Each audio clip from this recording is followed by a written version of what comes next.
আপনি বিগিনার, আপনি মাত্র ইংরেজি শিখা শুরু করছেন, আপনি খুব বেশি উদ্বিগ্ন কোথা থেকে শুরু করবেন, কিভাবে শুরু করবেন। নো টেনশন, আপনি জায়গা মতো আসছেন এবং সঠিক ভিডিওতে ক্লিক করছেন। আপনি যদি এই ভিডিওটা দেখেন, আপনি নতুন 5টি সেন্টেন্স শিখতে পারবেন যেগুলো ডেইলি লাইফে ইউজ হয়। So let's begin. প্রথমত যে সেন্টেন্সটা সেটা হচ্ছে আমি উদ্বিগ্ন। আমি উদ্বিগ্ন এটাকে ইংলিশে বলবেন I am concerned. I am concerned মানে আমি উদ্বিগ্ন।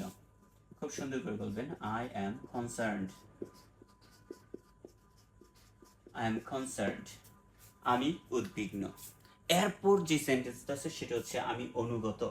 আমি অনুগত এটাকে ইংলিশে বলবেন I am devoted. I am devoted. I am devoted.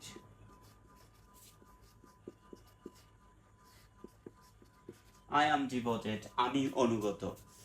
এরপর যে সেন্টেন্সটা সেটা হচ্ছে আমি বিচলিত। আমি বিচলিত এটাকে ইংলিশে বলবেন I am nervous. I am nervous. খুব সুন্দর করে বলবেন I am nervous. Nervous I am nervous আমি বিচলিত। তারপর লেখা আছে আমি উন্নতি করছি। আমি উন্নতি করছি I am improving. I am improving মানে হচ্ছে আমি উন্নতি করছি। আই অ্যাম ইমপ্রুভিং আমি উন্নতি করছি। পরের সেন্টেন্সটা হচ্ছে আমি কাজ করছি। আমি কাজ করছি। আপনি ভিডিওটা দেখতেছেন, এটাও একটা কাজ, সুতরাং আপনিও কাজ করছেন। আমি ভিডিওটা মেকিং করছি, এটাও একটা কাজ, আমিও কাজ করছি। সো আমি কাজ করছি এটাকে ইংলিশে বলবেন I am working. I am working. I am working আমি কাজ করছি। আর যদি সে কাজ করছে এটাকে বলি হি ইজ ওয়ার্কিং।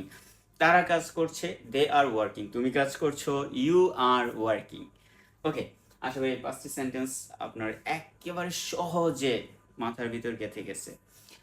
এই ধরনের ভিডিও পেতে অবশ্যই এই চ্যানেলের সাথে থাকতে হবে এবং প্রচুর পরিমাণে আমার ভিডিওগুলো দেখতে হবে।